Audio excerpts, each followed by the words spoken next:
हाय, मेरा नाम है प्रशांत शुक्ला।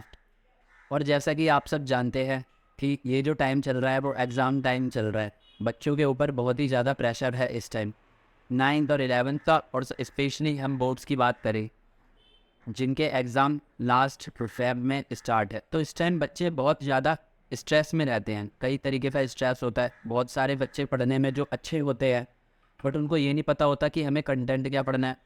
और इधर से टीचर का प्रेशर, वर्क का प्रेशर, पेरेंट्स का प्रेशर भी बहुत ज़्यादा होता है, क्योंकि पेरेंट्स जो होते हैं वो रिज़ल्ट के ऊपर ज़्यादा फोकस करते हैं और बच्चों का ध्यान इस समय रिज़ल्ट पे रहता है, जबकि इस टाइम ध्यान होना चाहिए प्रोसेस पे। प्रोसेस से फोकस हट जाता है बच्चों का, और जिसकी वजह से उनका रिज़ल्ट कई बार ख़राब हो जाता है।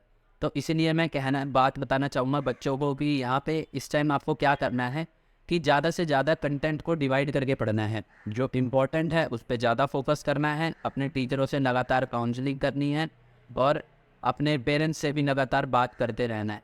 और पेरेंट्स को भी ये ध्यान रखना चाहिए कि इस टाइम वो उनके ऊपर ज़्यादा प्रेशर ना डालें, क्योंकि वो रिज़ल्ट को अच्छा लाने के चक्कर में उनका ध्यान फोकस से हटा देते हैं।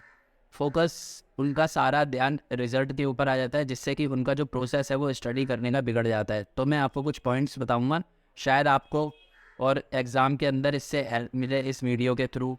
तो अब हम बात करेंगे सबसे पहला पॉइंट कि आपको अपने टीचरों से बात करके, स्कूल टीचर, ट्यूशन टीचर या जहाँ से भी आपको अपने सिलेबस के बारे में नॉलेज मिलती है, आप उसके बारे में ध्यान दें कि सबसे इम्पोर्टेंट कंटेंट करने हैं।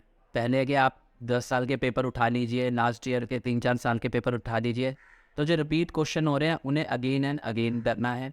ज़्यादा मार्क्स वाले इंपॉर्टेंट होते हैं कॉन्सेप्ट, तो और वो डिफ़िकल्ट भी इसीलिए होते हैं क्योंकि वो ज़्यादा मार्क्स के होते हैं, तो उनकी वो आपको ज़्यादा अच्छे से ध्यान देना है, ज़्यादा तैयारी उनकी करनी है।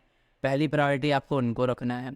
फिर उसके हिसाब से ही आपको मार्किंग स्कीम देख के जैसे सैम्पल पेपर में दे रखा होता है 5 mark question, 4 marks question, 6 mark question, उनको पहले देखना है। उसके बाद 3 मार्क्स क्वेश्चन वाले देखना है।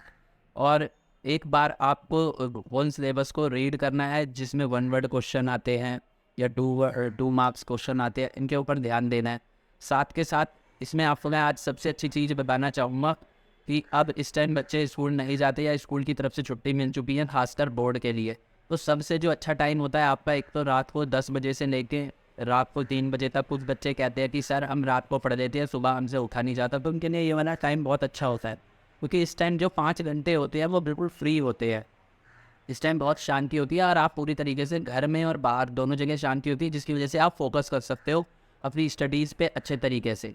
और एक टाइम आपका होता है, आप सुबह 3:30 या 4 बजे उठ सकते हो, जिसे ब्रह्म मुहूर्त भी कहते हैं हमारे सनातन धर्म के हिसाब से। इस टाइम भी सुबह उठ के आप 4-5 घंटे पढ़ सकते हो, जिसमें से आपको 4 घंटे जो दिन के अंदर बिजी 7-8 घंटे होंगे, उससे ज़्यादा फोकस आपको उन 4 घंटों में मिल जाएगा। ज़्यादा हो सकता है आपको फोकस उसमें उन 4 घंटों के अंदर। तो ये 2 टाइमिंग हैं, जिनको रात में शेड्यूल अच्छा लगता है वो रात की टाइमिंग यूज़ कर सकते हैं, जिन्हें सुबह अच्छा लगता है वो सुबह यूज़ कर सकते हैं। और इस टाइम एक और मैं आपको बात बताना चाहूँ कि आप खाने की मात्रा थोड़ी सी कम कर दें, क्योंकि खाना ज़्यादा खाने की वजह से नींद आती है, और नींद आने की वजह से जब डेली 1-2 घंटे ख़राब होते हैं, वो एग्ज़ाम तक थोड़ी सी प्रॉब्लम डालती है। तो आप खाना थोड़ा कम खाइए, जिससे कि आपको नींद ना आए और आपका फोकस आपकी स्टडीज़ और एग्ज़ामिनेशन पे ध्यान रहे। सिर्फ ये 2 महीने की बात है, एक बार एग्ज़ाम हो जाएंगे तो आप थोड़ा सा रिलैक्स फील कर पाएंगे काफ़ी ज़्यादा। और स्ट्रेस मत लीजिए किसी भी प्रकार से, ना ही टीचर का ना ही पेरेंट्स का। और पेरेंट्स के लिए भी यही रिक्वेस्ट है मेरी आपकी, आप अपने बच्चों की प्रोसेस में हेल्प करें। रिज़ल्ट को लेके आप उनके ऊपर ज़्यादा प्रेशर ना डालें, ना उनको प्रेशराइज करें।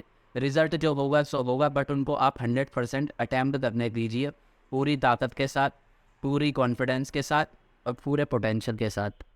Thank you.